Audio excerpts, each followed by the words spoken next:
Thank you. Oops, sorry.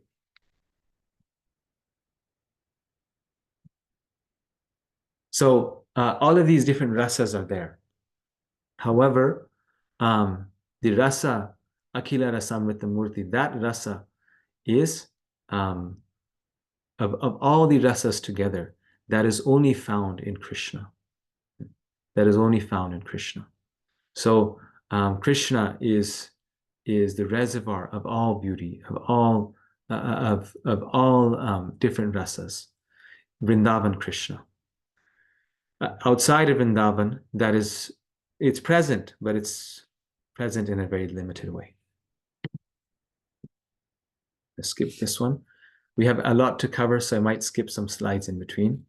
Srila Sanatana Goswami and the devotees are like Makara, the king of the fishes, joyful in the ocean of rasa. So these great devotees of the Lord, they, in this ocean of rasa, are like the big fishes. Like, when you go out in a cruise in the ocean, I've never gone on a cruise, but I've gone on some boat, just a ferry in the ocean. Then you'll see that, the little fish are kind of struggling. They're kind of being pushed back and forth. But the dolphins and the whales, they're just having the time of their life, right? The human beings, when they're in the ocean, they're like, on the edge, freaked out. Recently, 2 surfers died on, on the shores of Indonesia, and they're not even deep into the ocean, right? Near the ocean, on the shore, near the shore of the ocean. And they're, freezing in the ocean, or, they're struggling. But the dolphins and the whales, they're moving about in style, right? They jump up and they go down deep inside, and they go deep, deep into the ocean. So the great devotees of the Lord, like Srila Sanatana Goswami, they're like this. They swim very deep in this ocean of rasa. And that's why they're always in transcendental bliss. There's never a time when they're feeling this unhappiness, the pangs of material life, because they are absorbed in tasting the joyful ocean of rasa of Krishna Prema. So, and this Krishna Prema manifests in so many Akila Rasamrta Murti, in so many different ways and forms it manifests. Srila Rupa Goswami prays that the book may smother the tongues of the followers of jnana and karma, who are like volcanoes in the ocean. So, even in the ocean, there's disturbance. Can you imagine? Like, the ocean is water, cold water, but in the ocean there can be volcanoes. So those who are not true Vaishnavas, they take this literature and they find fault in it, or they take it cheaply and thus cause disturbance. They try to, but then the ocean takes over the volcano, right? Eventually the volcano dies out. And Rupa Goswami prays that this book may clarify any misconceptions about the rasas between the Lord and his devotees, his pure devotees, and thus smother the false philosophies of the jnanis and karmis, who see things from a very materialistic point of view. So the sahajas in particular, take the rasas, take the sweet pastimes of Radha and Krishna cheaply. A sahaja is someone who wants to follow the process of bhakti. They want to engage in the process of bhakti, of chanting and singing and dancing, but they want to do so without following the rules and regulations. That's the basic definition of sahaja. We often think of sahaja like someone who dresses up like a gopi and puts lipstick on and tries. One person becomes Krishna, the other becomes gopis, and they all dance. Yes, that is sahaja, but that's a very extreme case. But all of us, to some degree, have some sahaja tendency within us, and we have to remove that and reduce that we want something that's very elevated cheaply. And that means that we want something that is so nice that we want to experience the mellows of devotional service without putting in, you could say, the process of devotional service, the effort to follow the process of devotional service as given by Rupa Goswami. And that's why Rupa Goswami in this book gives the most important and the most potent items of devotional service. But he says, you must do these things. Then you get the experience of Krishna Prema. Or rather, if you do these things, then the experience of Krishna Prema comes very easily and quickly. Otherwise, we may get something that we mistake for Krishna Prema, but is actually not Krishna Prema. So we should not be like the volcanoes, but we should be like the dolphins who are swimming deep in this ocean. Genuine experience of bhakti, not just some fiery showness which dies away. Srila Prabhupada's mood. The author of Bhakti Rasamrta Sindhu, Srila Rupa Goswami, very humbly submits that he is just trying to spread Krishna consciousness all over the world, although he humbly thinks himself unfit for this work.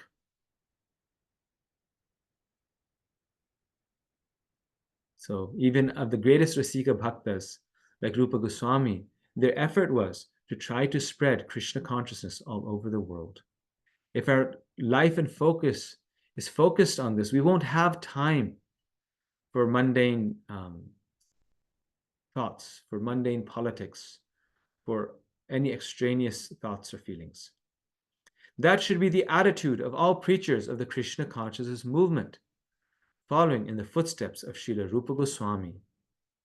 We should never think of ourselves as great preachers, but should always consider that we are simply instrumental to the previous acharyas, and simply by following in their footsteps, we may be able to do something for the benefit of suffering humanity.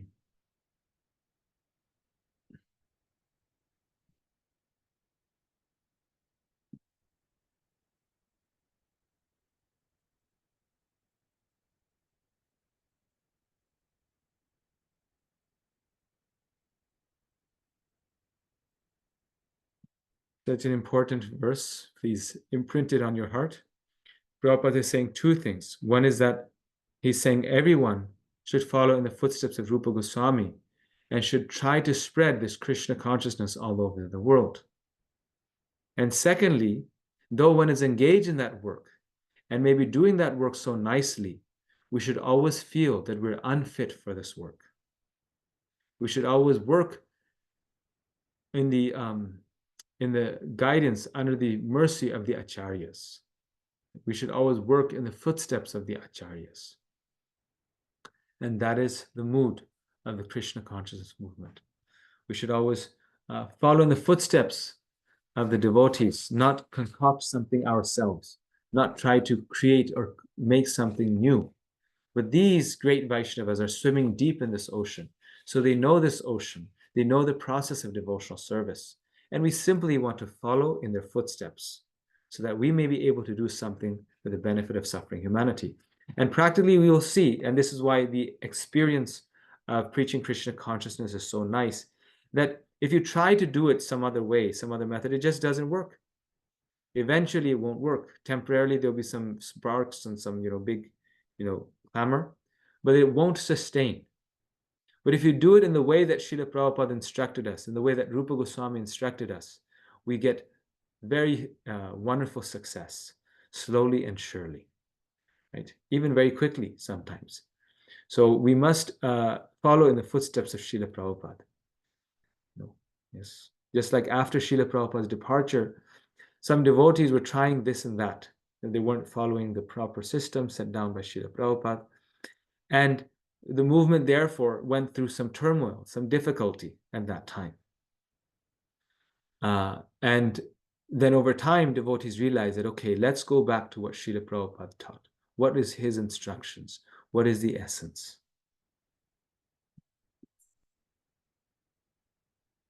So this Nectar of Devotion, now Rupa Goswami is describing the contents of the book. So it has four directions. This ocean has four sections. See, the ocean of devotional service, though the ocean is one, it's still being divided into different parts. The northern describes Okay, the Western describes the primary rasas. The primary rasas of devotional service, meaning the primary ways to relate to Krishna. The Northern describes the secondary rasas. So these secondary rasas are in addition to the primary rasas and are smaller mellows. Rasa means relationships or mellows within a relationship, forms of exchange, loving exchange. So these are secondary rasas. Then the southern side describes the rasa ingredients.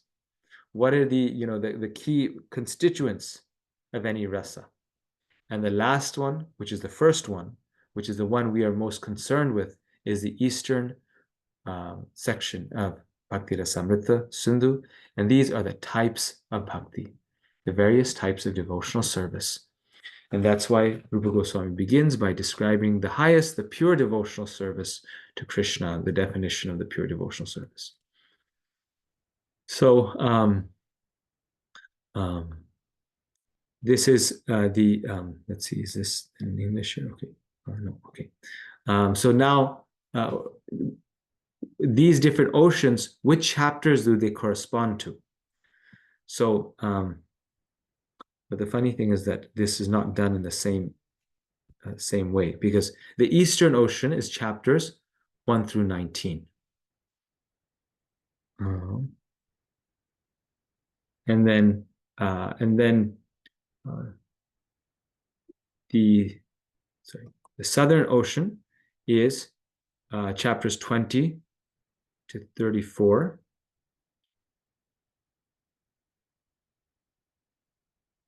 Then the okay, yeah, sorry. Then the Western is chapters 35 to 44, and then the Northern is chapters 45 to 51.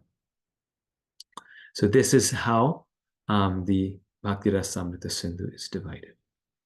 Okay, I'm within this eastern side, we will be covering the overview of devotional service. This is what we're doing now. Then we will cover Vaidhi Sadhana Bhakti, which is devotional service in practice.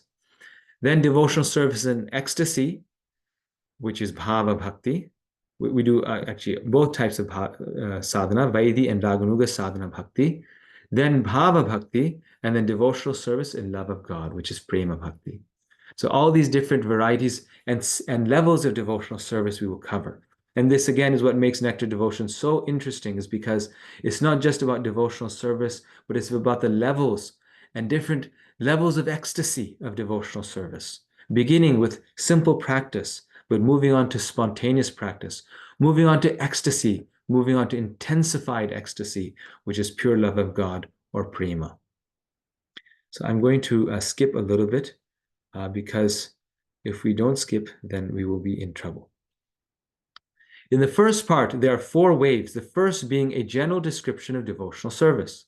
The second concerns the regulated principles for executing devotional service. And the third wave, devotional service in ecstasy. And the fourth is the ultimate goal, love of God. So, as I mentioned to you, the first is the general description, which we are covering now. And then the second one is Vaidhi Sadhana and Raganuga, then Bhava, and then Prema. So now, this is now the most important verse in some ways of definitely this chapter, but also of the Nectar Devotion even. This is the definition of pure devotional service. And this is one verse that you'll go back to throughout your Krishna consciousness. So we're going to spend some time on this. After the Mangalacharan, which we just covered, Rupa Goswami gives the definition of pure devotional service. In one verse, he defines what pure devotional service is. And therefore, every verse, every word of this verse is very significant. Anyabhilashita shunyam jnana karmadyanavritam anukulyena krishnanu shilanam bhaktiruttama. So what is pure devotional service? This is the translation. When first-class devotional service develops, one must be devoid of all material desires. knowledge obtained by monistic philosophy, and fruit of action. The devotee must constantly serve Krishna favorably as Krishna desires. So this is the general translation. This is the translation of this verse. And now we will take it word by word. We'll take the verse word by word and dissect it. So any verse, any definition, any verse that defines something has two parts to it. One is the Swarupa Lakshana, and the second is the Tatashta Lakshana. The Swarupa Lakshana, so when you're defining something, you are defining its characteristics, right? The Swarupa Lakshana are the essential characteristics, the principal statement, the principal quality of something. The Tatashta Lakshana are the secondary characteristics, the marginal characteristics that further qualify the essential characteristic. So the Swarupa Lakshana of this verse is the second two lines. And the Tatashta Lakshana, the secondary qualities, are the first two lines. This is quite common in Sanskrit, that what is most important oftentimes comes second. And I've wondered sometimes why. But you know, like when in a conversation, you're talking to someone on the phone, and you discuss many things, then before you put the phone down, you'll repeat the most important thing, the action plan, right? Before you end, so that the person doesn't forget what you talked about. So it may be the same thing that Rupa Goswami is repeating the most important part second.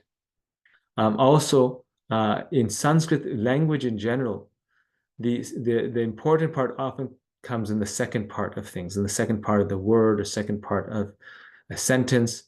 And it's just the way the language also is written. So the Swarup Lakshana is the second part, which is Anukulina Krishnanu Shilanam.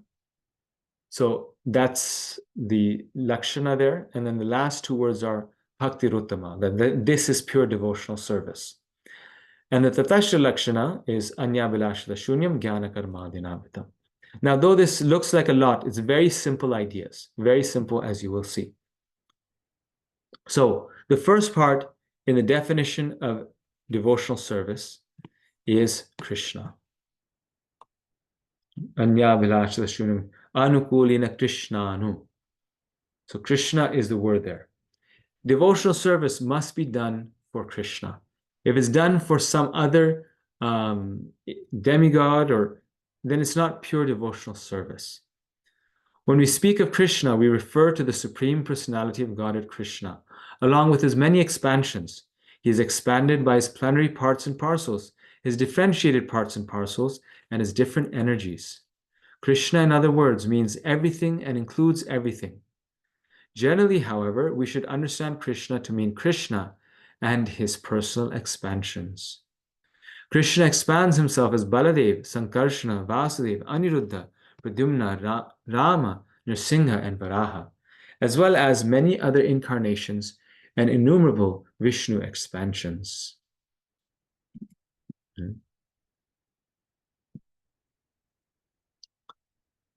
So this is the definition of Krishna. That Krishna means not just Krishna alone, but Krishna and all of his expansions. Krishna means Krishna and his paraphernalia. Krishna means Krishna and his devotees. So you say, well, I'm not serving Krishna, I'm serving Krishna's devotees. So am I doing pure devotional service? Yes. Because Krishna is not something, Krishna is not existing in a vacuum. Krishna means Krishna and all of his associates, his incarnations. Now, Krishna doesn't mean everything in this world, although everything is included in him. And that's why when we worship Krishna, we worship whoever we need to, because if we water the root of the tree, the water goes to all parts of the tree. But so Krishna includes everything, but worshiping anything and everything is not worshiping Krishna. That's not what the verse is saying, because everything is the energy of the Lord, but not directly related with the Lord, right? Like a hammer is the energy of the Lord, but it's not equal to Krishna. It's his energy. However, Krishna's incarnations and his devotees and devotional service, they're all internal to him. They're essential to him. And that's why when we serve the devotees and the incarnations with the understanding that they are part of Krishna, then we are serving Krishna. Even the devotees, we don't serve them without that connection to Krishna. Like some traditions, they just worship the Guru. Everything is worship of the Guru. And they forget Krishna. So that becomes human worship, not God worship. But when we worship the devotees or the spiritual master, because they're representing Krishna, not because they are Krishna, and if we respect the paraphernalia of the Lord, if we respect the incarnations of the Lord, then that is worshiping Krishna. Krishna is a sole target or recipient of genuine devotional service. So devotional service means worshiping Krishna. If you're doing it to a demigod, it's not devotional service, it's business. You're worshiping them because you want something material. If they didn't give that material thing, you wouldn't worship them because it's not a relationship of love. But with Krishna, it's a relationship strictly on the basis of love. What about loving other people? Krishna includes everyone and everything. Others can also be recipients of bhakti by engaging them in Krishna's service. So how do we truly love other people? We truly love other people when we engage them in Krishna's service. That is love. We love people when we serve them as a service to Krishna, when we connect with them in connection with Krishna, when we connect with them on the level of the soul, and the soul is part and parcel of Krishna. So we love others. In fact, the devotee is most magnanimous. Chaitanya Mahaprabhu is known as Namo Mahavadanyaya. He's the most magnanimous. They're the greatest lovers of all people. They're engaged in the highest welfare work.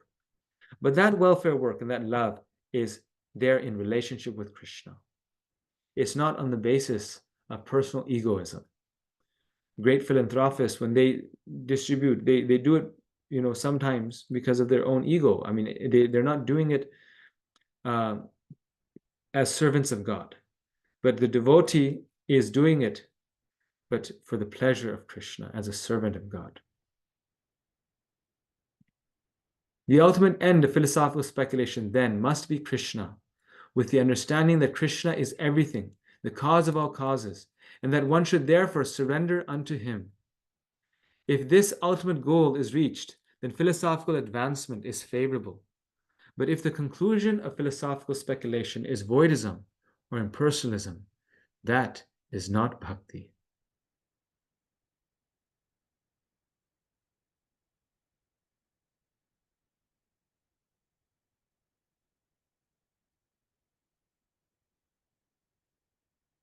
So one word that we talked about is Krishna.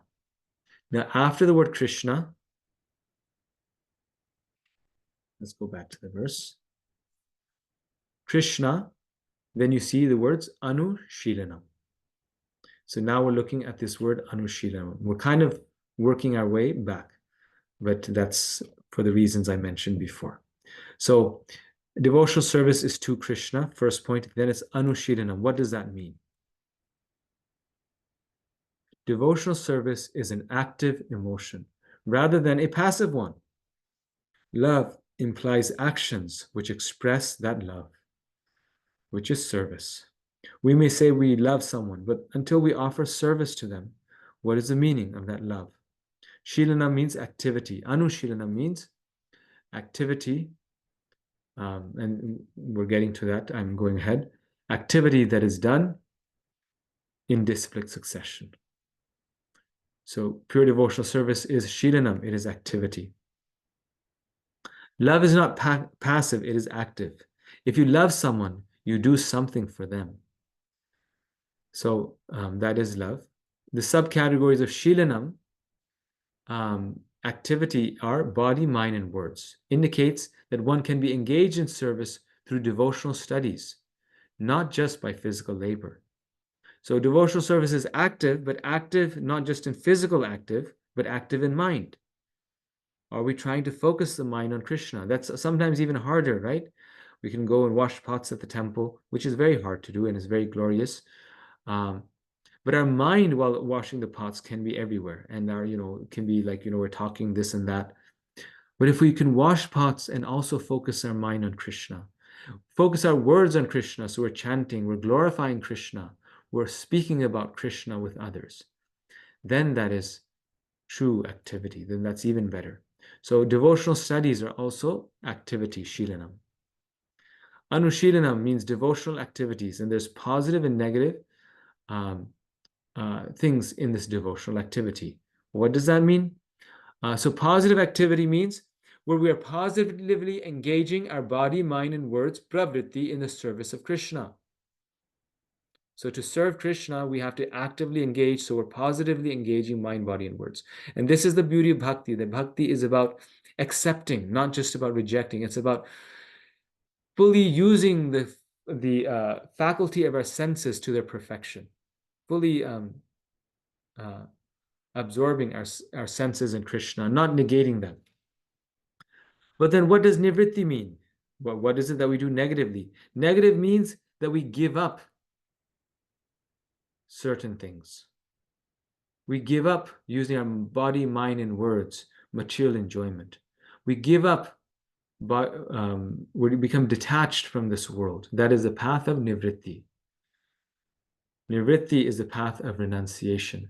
Pravritti is the path of acceptance, accepting Krishna's devotional service.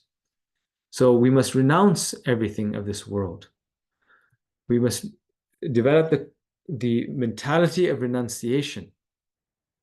But then once we renounce, do we stay a beggar? Do we stay empty? No, then we accept. We renounce because we accept devotional service. Actually, we first accept devotional service, and by doing that, we naturally renounce our material sense gratification. So devotional service must be active.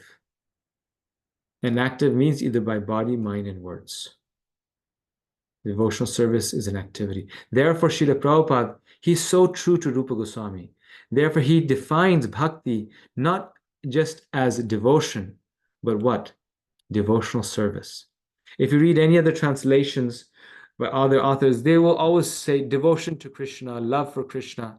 But Prabhupada says devotional service, because love means activity, devotional service. The connection with the spiritual master is called initiation. From the date of initiation by the spiritual master, the connection between Krishna and a person cultivating Krishna consciousness is established. Without initiation by a bona fide spiritual master, the actual connection with Krishna consciousness is never performed. So here, Prabhupada describes the importance of initiation. Why do we get initiated? Why do we encourage others to become initiated? Because that is establishing the link with Krishna. Now, true initiation also happens within the heart. It's not just the external ritual, but it's the acceptance of the vows and the spiritual master within one's life. So, Prabhupada is saying, from the date of initiation, spiritual life begins. But the date of initiation is not necessarily the date of the fire sacrifice. It's a date when one earnestly and sincerely accepts the spiritual master and Krishna within their heart. Then we find some examples like this in our movement, where someone joined Krishna consciousness very late, and they weren't able to get initiated before they died. They, joined Krishna consciousness in their old age. However, they fully accepted the spiritual master within their heart and soul. And it was just a matter of time they would have received it, but they died, a few months before the initiation date. That doesn't mean that they don't go back to Godhead, or they cannot go. Because the true date of initiation is the time when they accept, and the spiritual master knows that this is my disciple. They accept the vows, they accept the chanting, they accept the spiritual master. That is the essence of initiation. Can a person not formally initiated execute devotional service? And now why are we talking about initiation here? What all of a sudden we were, doing the definition of devotional service? We're talking about this simply to explain that word anu, anushilana, right? So So devotional service is activity done for Krishna, Krishnanu but there's a quality to that devotional service, and that quality is, in the context, is defined as following in the footsteps of the spiritual master and the acharyas. So now the question that's being raised is, can a person not formally initiated, who is not officially Anushilanam, can they do devotional service? Srila Prabhupada makes 2 points in this regard. One, our activity Shilanam can link to Krishna only when we follow Anu. Anu means that which follows. Those who follow Krishna in disciplic succession, the spiritual masters. The activities of devotional service are part and parcel of the internal energy, and therefore are not material activities.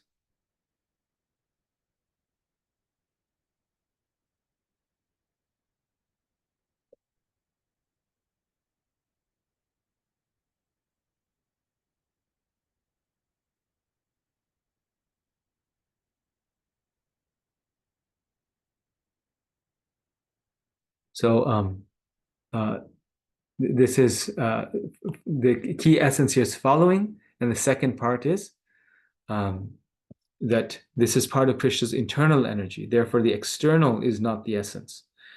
It is the not simply the material functions, but it's the intention of serving Krishna and the spiritual master that makes it spiritual, and that then becomes Anushilanam.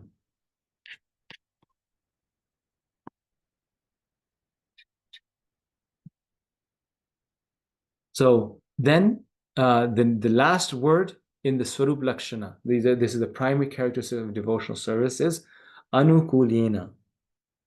So Anukulena Krishnanu Shiranam. That's the full Swarup Lakshana. And what does this mean? So, okay, I'm doing service for Krishna. I'm doing activity, and I'm doing it in the way that the acharyas and the spiritual master have prescribed. However, I'm doing it to let's say increase my spiritual power, and I'm doing a devotional service. I'm serving by thinking of Krishna, but I'm doing so in an inimical way. So that could be devotional service, but that's not pure devotional service. Pure devotional service must be done favorably, not in an inimical way. So when we're inimical to the Lord or his devotees, then it's not pure devotional service. And that's why we have to come to the platform of becoming free from all inebriety, all inimical thoughts towards Krishna and his devotees. Why Kansa wasn't a devotee, although his actions pleased Krishna? Kansa was constantly thinking of Krishna ever since the Akashvani that Krishna is going to kill him. He could not think of anything else other than Krishna. So why was he not a pure devotee? Because he wasn't thinking positively. Those who want to, who are inimical to God or Krishna consciousness, they're always thinking about God and the followers of God. But why are they not devotees? Because they are doing so in a negative way. Why is Yashoda a devotee, although her actions appeared to displease Krishna?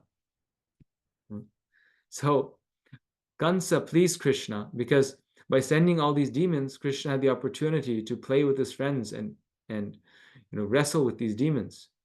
Kansa pleased Krishna because he became a catalyst for Krishna's pastimes. We see in Damodar Leela, and this is the month of Kartik, so relevant. Krishna's running away from Mother Yashoda. In fact, he's so disturbed, he's crying. But her activities are pleasing to him because she is doing so favorably. Her whole heart, mind, and soul is fixed on Krishna. How can I serve Krishna? How can I love Krishna? And Kansa is thinking, how can I kill Krishna? The difference between a desire to please Krishna and an unmotivated desire to please Krishna. This is the difference between devotional service and pure devotional service. So there's a big difference between the unmotivated desire and a motivated desire. And any desire, even if we have a motivated desire, if we're trying to please Krishna, it's devotional service. But it becomes pure when it's only for Krishna, anukulena, in a favorable way. Pure devotion at the stage of practice, the difference between desire, abhilash, and motive, abhilashita. So also the further differentiation is made between desire and motive, right? So in the stage of practice, we may have desires in between, like, like let's say if I'm at work and I'm working and I need to, write this memo or this email, write this paper. And while I'm doing all that, my desires are going here and there. I'm thinking, oh, maybe it would be nice if I do this, I'll get a promotion, or, I need to plan this, say this. But if overall I'm doing this service to serve Krishna, to engage the fruits of that action in service of Krishna, though my mind is not continuously fixed on Krishna, that is okay. I mean, that is still good because the motive is there, that I want to please Krishna, though sometimes the desires are going here and there. So devotional service is activity that intentionally pleases Krishna, anukulena. This is a practical point, that mechanical, thoughtless engagement in service is not very effective. We must cultivate the desire to please Krishna through our actions. Anukulena means to favorably engage in devotional service, in the service of Krishna. We must cultivate that mood, that I want to please Krishna. And by my chanting, I want to please Krishna. By my service, I want to please Krishna. So now we will look at the Tatashta Lakshanas. We cover the Sarup Lakshana. What's the Sarup Lakshana? Who can say? Anyone want to define those words for me? Primary. Yes. Yes. And so what are the primary characteristics of devotional service? Krishna, first. Yes. Is done for Krishna. Very good. Someone else can do the next one. Unmotivated.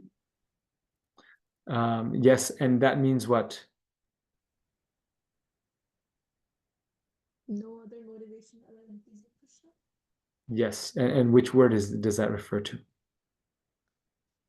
Anyabhilashita shunya. No, that is the secondary characteristics. We're getting to that. Very good. But that's secondary. Yes. No, Anushilanam, no. To this point that she's mentioning, that it's unmotivated service to Krishna. Which word does that go with? Anukulena, Prabhu. Yes, Anukulena. Anukulena means it's being favorably done for Krishna. Favorably done, which means unmotivated. Motivation is not for me. That's unfavorable. Kansa was thinking about Krishna, but for himself. How can I live and kill Krishna, right? But Mother Yashoda is doing it favorably. Though she's coming with a stick, she's doing it without any selfish motive. She's doing it selflessly, simply to please Krishna. So Anyabilash, so then Anukulena, Krishna, and then what's the last one? Someone mentioned it. You can say it again.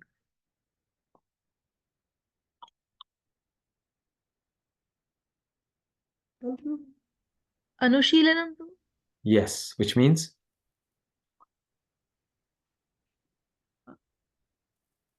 Shilana means?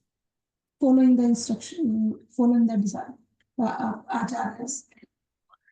But yes, but that's the second part. The first part is what? Very good. First part, Anushilana. Devotional activity. Activity. Yes, Shilana means it's activity. Okay. The devotional part is not in this one. Yeah, And it's yeah. activity. And then what Haripriya said, or Radhika said, that it's Anushilana, meaning that it's activity done not whimsically, but under the instruction of this devotee. Yes.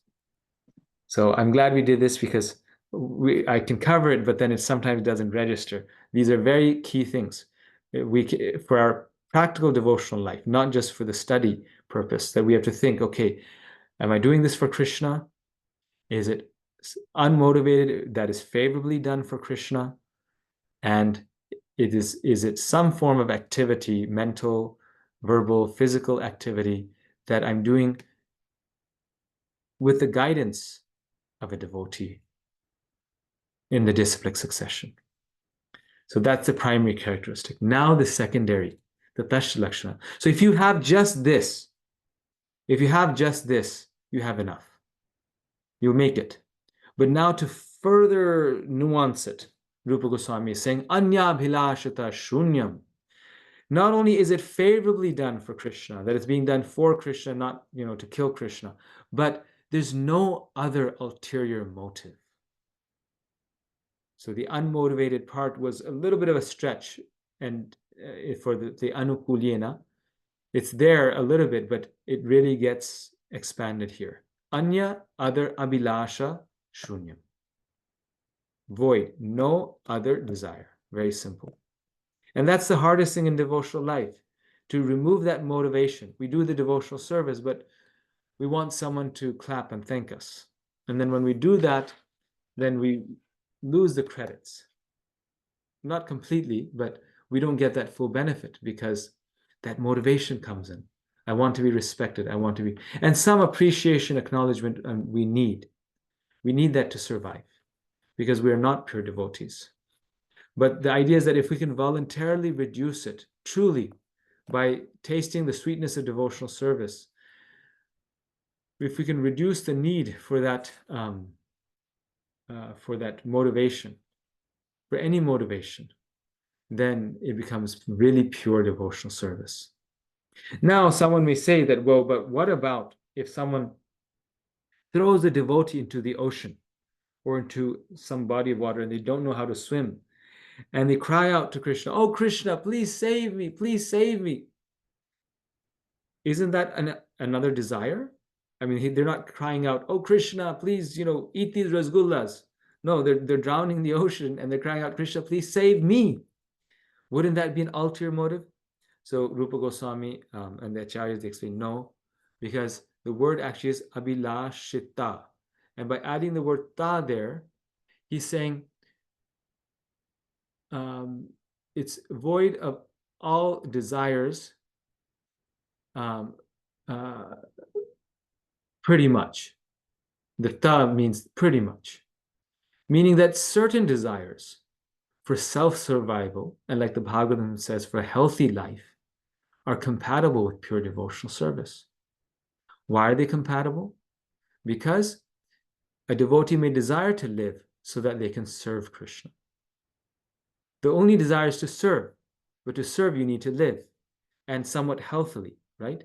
With good health. Although health is not a requirement for pure devotional service, in any health, a person can be in pure love for Krishna, but still, practically speaking, to preach Krishna consciousness, to do practical services, one needs some good health. So that is not considered to be an obstacle on the path of devotion. Because there the motive still is to serve Krishna. The devotee wants to live to serve Krishna. The devotee is protecting their health, taking care of their health to serve Krishna. But there's no other desire other than the service to Krishna. And they're desiring things that are important for their service to Krishna. Like my Guru Maharaj, Gopal Krishna Goswami, when he would come to America or even in India, sometimes he would visit like 3 or 4 doctors for the same issue. And I would wonder, like, so many doctors he's seeing. If you're a pure devotee, why is it necessary? But then reading this is long time ago, when I was a small boy. Then when we covered Nectar of Devotion, then I understood, he's taking care of his body and his health because he knows how much of this movement, how much of spreading this Krishna consciousness depends on him. He was leading over 100 projects at any given time. And so just to keep it body and soul together, he was going to doctors sometimes, checking out his health, taking care a little bit of his health, although he completely would, neglect his health from a material point of view. The doctors would always tell him, Maharaj, you need to eat regularly, you need to eat in the morning, but he would eat at 3 o'clock only after finishing his puja and doing Mangalarti and meeting people. He would be sleeping 3 or 4 hours a day maximum, And doctors would tell him, you have to sleep more, but he wouldn't because he had so much preaching to do. But some concern was there for his health. So this also, we cannot take it to the next level that I'm going to the massage parlor every day because I need this. No, what is needed to keep body and soul together for service to Krishna. Sometimes massage is needed. Prabhupada used to take massage, but that was because he actually needed it, not for the titillation of the senses. So Prabhupada said actually in old age the blood circulation reduces, and so by massage one can keep one's life going, right? And Prabhupada same way, that he would work so hard. When he left this world, the doctors, when they analyzed his body, they were amazed. They said, this person should have been in a coma years ago. He was simply skin and bones. But he was tolerating all that for the service of Krishna.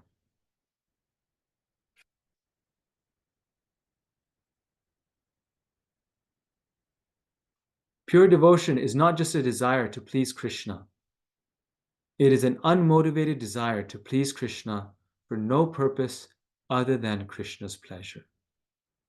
See, so this is the further addition to the previous one. Anukulena means a favorable desire to please Krishna. This is saying it's an unmotivated desire for no other purpose other than Krishna's pleasure. Krishna's pleasure. One time I asked His Holiness Romapad Maharaj that we say in our philosophy that Guru is one. We have so many spiritual masters in our movement.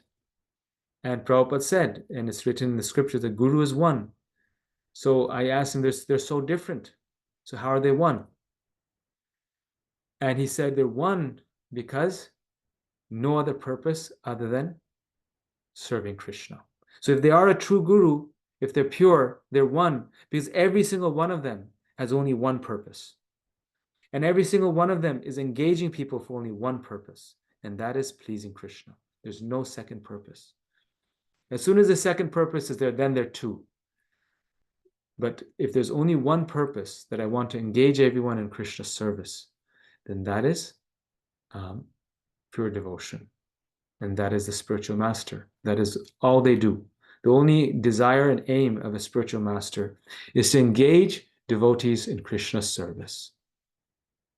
The example given by Prabhupada is persons may bow to the deity with the desire to please Krishna, but they may have a motive that by pleasing Krishna, the Lord will bestow material benedictions. This is so, Prabhupada is so true, right? We go and we say, okay, I'll celebrate Govardhan Puja today. And maybe if I celebrate Govardhan Puja today, then Krishna will give me so much happiness and reward me with a happy, healthy, wealthy, happy life. But we have to catch ourselves. We have to practice pure devotional service only for Krishna. Perfection is not elimination of desire, but purification of it. One overcomes material desires not by negating them, but by developing spiritual desires. In the spiritual world, there's everything. There's rivers of nectar. There's flowers, fruits. There's it said in the Vaikuntha planets. There's thousands and millions of Lakshmis. So they all types of things are there, but the reason why they're not attracted to it is because they have developed a higher spiritual taste. As Krishna says in the Gita, by developing a higher taste, one can give up the lower taste. What does repression accomplish? So repression doesn't accomplish anything. We have to give ourselves and our children a higher taste. Then they will automatically give up the lower tastes. Anavritam, anyabhilashita shunyam. Anavritam, non-devotional activity and knowledge are not completely barred from pure devotional service, but they mustn't overshadow its importance. So this is the point here that I was mentioning about the ta. That's anavritam here. That. Sorry, did someone unmute accidentally?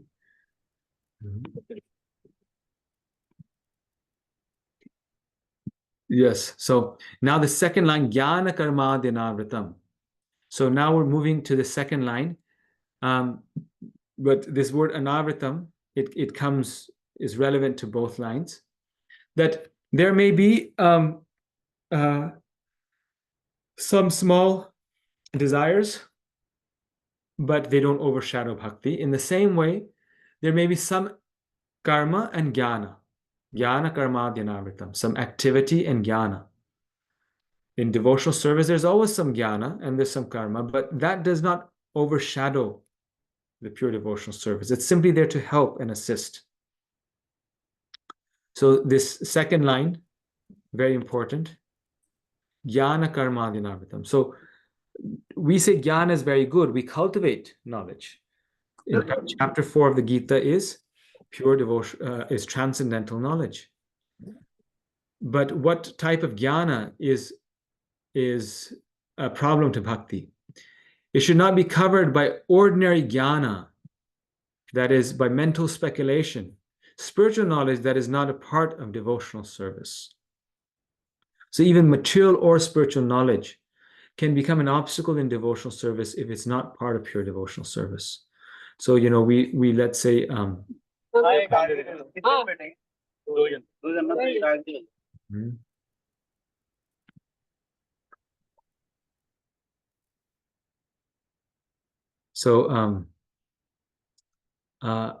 this is the, it can become a disturbance.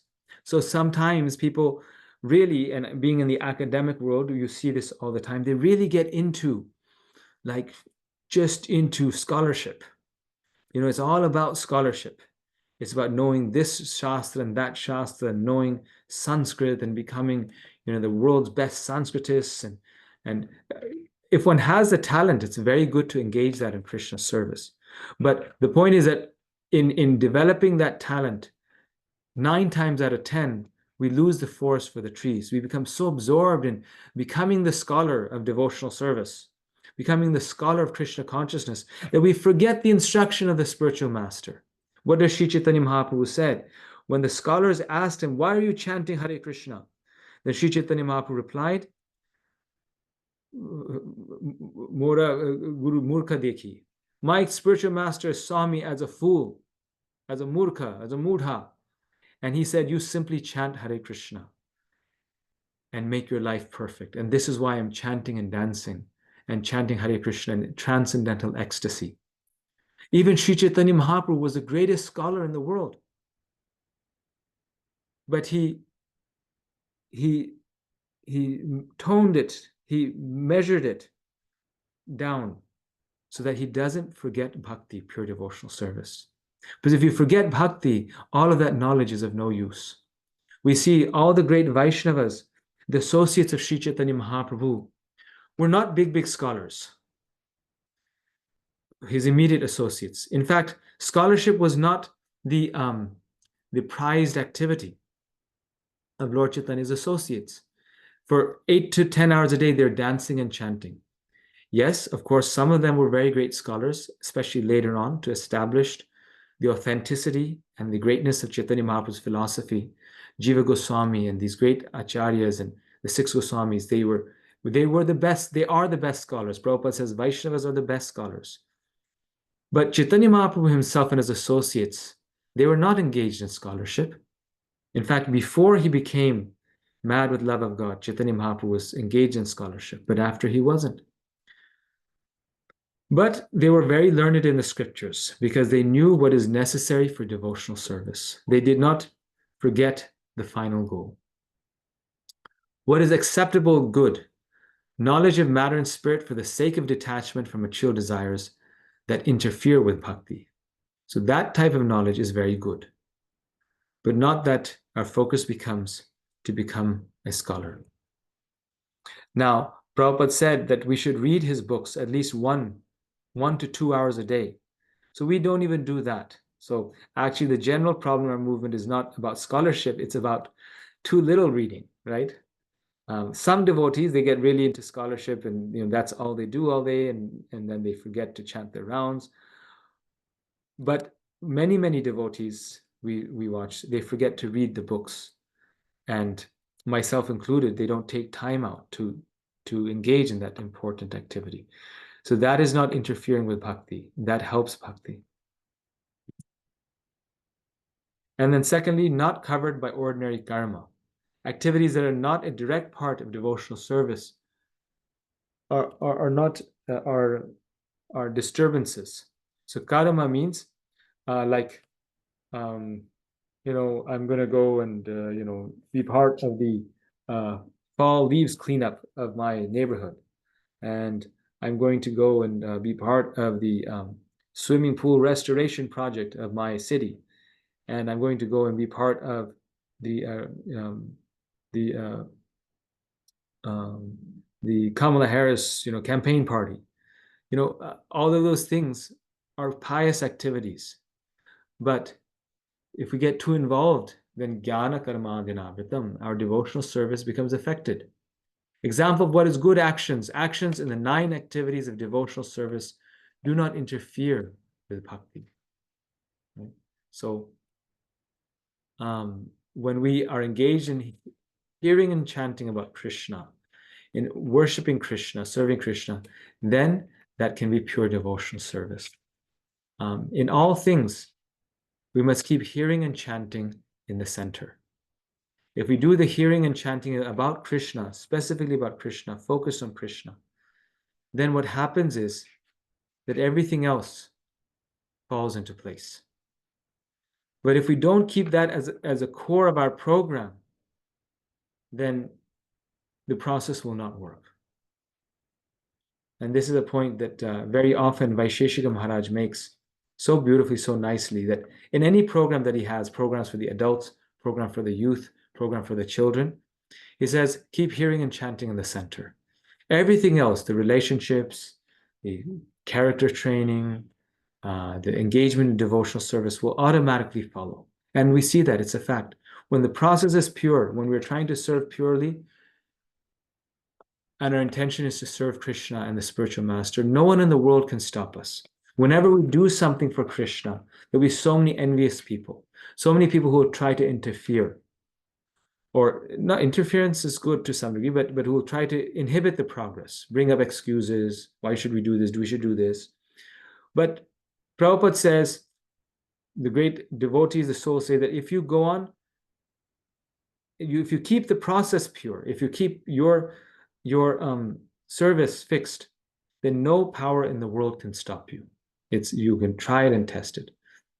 If you're trying to serve and you're following exactly in the way Prabhupada does it, then nothing will stop you. There will only be success. But if we add this and that, we add jnana and karma to it, we add mundane fruitive activities, then we'll face problems because it won't be pure devotional service. So and then you say, well, what about, you said jnana and karma, but what about other things? There's jnana, it's hard to think about things, but the cultivation of knowledge or fruitive activities. But what about maybe meditation, right? I like to do, 2 hours of meditation where I look at a black dot. What about those things? So to include anything that he may have missed, Rupa Goswami says, jnana karma adi. Jnana karma, not just those 2 things, jnana karma and anything else that is not part of devotional service, anavritam. Pure devotional service is without anything else that's not part of devotional service. What about activities or knowledge that is not a part of devotional service, but are necessary for normal existence in this world? Anavritam allows a place in pure devotional service for knowledge and activities that aren't a part of bhakti, provided they do not overshadow the primary importance of bhakti. So as we saw the definition of anavritam says that that non-devotional activities that do present an obstacle of devotional service are barred, but those that do not overshadow bhakti, they can be included. An example that Prabhupada gives is Lord Chaitanya does pinda in Gaya for his father's funeral. And we just saw, some devotees doing that in their recent trip to India. So in some ways, doing pinda, doing the final rituals, is not pure devotional service in one way because it's a ritualistic ceremony. The chanting of the holy name takes care of everything. So why is the need a pinda? But out of tradition and also respect for one's father, doing something intentionally, specifically for them, although it's not just any funeral, it's at the lotus feet of Lord Narayan there.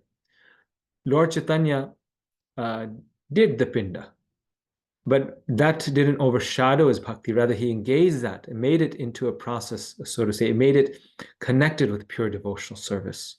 There in Gaya is described Lord Chaitanya danced and chanted in ecstasy, just seeing the footprint of Lord Vishnu there. I've had the good fortune of going there. You see this big, beautiful footprint in the rock, and it's the footprint of the Lord. So here we go. Now the final summary. Anukulyena means Krishna should get pleasure from it. This is, again, we're back to the Swarup Lakshana, the primary characteristics. Krishna should get pleasure from it. Devotees' attitude towards Krishna should be favorable. Krishna, it must be done for Krishna and his expansions. Pure devotional service can be done to Lord Nrsimhadev, for example. Krishna's paraphernalia and abode, pure devotional service can be done to serving Krishna's paraphernalia and Vrindavan Dham, to this Dham, service to the Dham, and Krishna's pure devotees. Anushilanam means it is activity, that is constant activity, following Anushilanam in the line of the Acharyas. Okay. Now the Swarup Lakshana, the Tatashtra Lakshana is, after this, it says Jnana, impersonal philosophy. Specifically, it refers to this. The devotional service must be free from any impersonal idea. Karma adi, fruit of activity, etc. What is in etc.? Artificial detachment must not be there. Artificial detachment means that I detached money.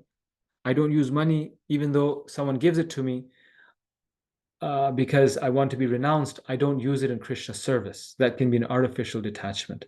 Mystic yoga, I mentioned meditation, mystic yoga practice just for the sake of gaining power, or astrology even. Astrology can be used in Krishna service, but it can also become a distraction. It should not be covered by these things. Oops, sorry, I missed this. So Tatashtra Lakshana is Anya Abhilashita Shunyam.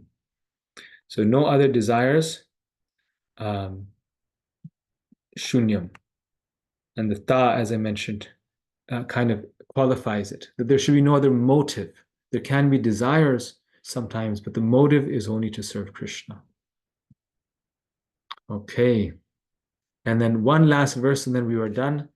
We will end with the introduction today. It won't be possible to do everything. Sarvopadi vinirmuktam tatparatvena nirmalam hrishikena hrishikesha sevanam bhaktir uchyate. So we saw one definition of devotional service in this one, which is the most famous one. Now he gives another definition, which is saying the same thing, but in a slightly different way. Srila Rupa Goswami has also quoted a definition from the Narad Pancharatra as follows.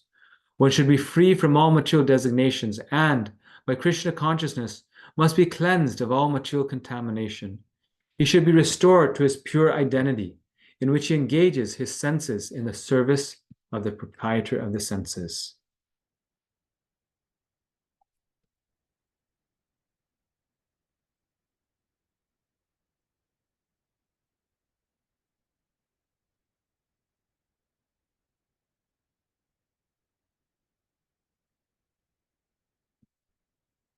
So when our senses are engaged for the actual proprietor of the senses, that is called devotional service.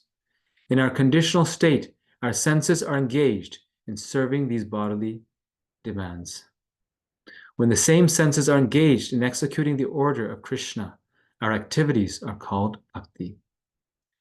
So this is the definition from Narad Pancharatra.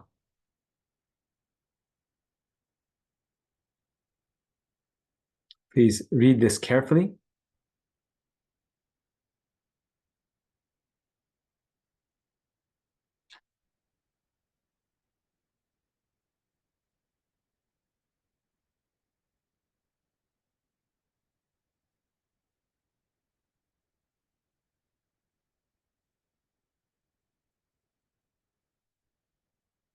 And that is the end.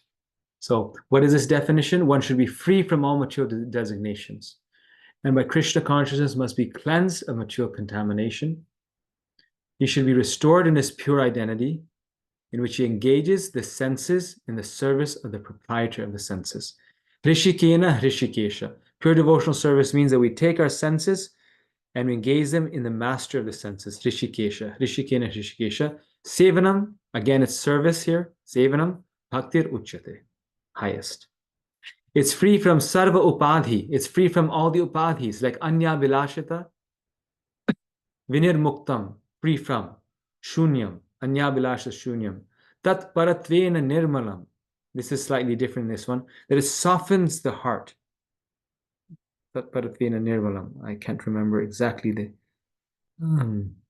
the word for definition of meaning of that sentence. And then Hrishikena Hrishikesha. So it's activity, engaging the senses. And Krishna, Bhakti Uchyate. This is the highest devotional service. All right, so we'll stop here. And next time we will do chapter 1. This went a little slower than I expected. I thought I'll do introduction and chapter 1 today, but not possible. So we can open it up. We have 5 minutes for questions, comments. Any thoughts, reflections? Hare Krishna. Hare Krishna, Mataji. Dandavat Pranams, Prabhuji. So I was just wondering that in the Nectar of Devotion, where we can find these shlokas, it's not there. So So it's all there, but the Bhakti Rasamrta Sindhu is the original text. And this has all the verses. It's actually a very big book. Prabhupada summarized that for us because he had a feeling that we won't be able to go through the big book because it's like a law book, right? Very detailed, very thorough. And Prabhupada wanted the law book accessible to all of us. So he summarized it in the Nectar of Devotion. So Prabhupada gives the translation, the meaning, the importance of all of these verses. But the verse itself in Sanskrit is not there. In English it is. And that's why we are covering it, so that we can, identify what Srila Prabhupada is referring to there. And I'll be posting a study guide. The study guide doesn't cover the preface that I have, my study guide. And so I didn't post anything until now. I wanted to first go over it and then post it. Now you'll get the study guide, and in the study guide, all the verses are written. So you can use that very nicely. thank you so much, Prabhuji.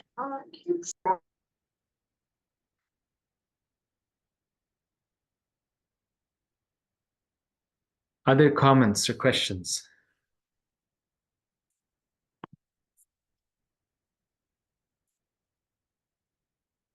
You all are very quiet. I know you have comments, questions, ideas.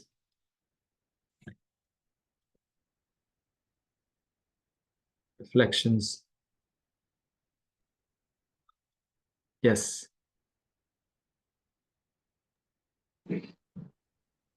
I felt personally that it's a very deep to understand. So when you were discussing the first shloka, so I went through the homework which you had given, but it was very difficult for me to follow.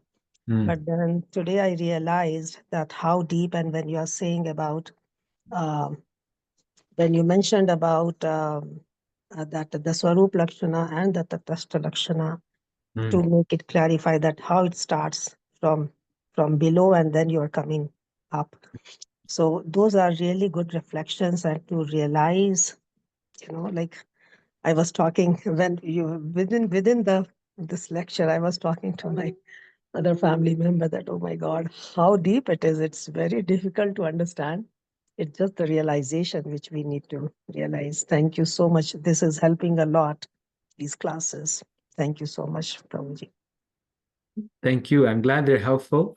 And yes, this is very kind of, we always keep going back to these verses. So this understanding will be useful later on. And many of you already know this. You may have come across these verses or you're taken Bhakti Shastri before. This is rather straightforward.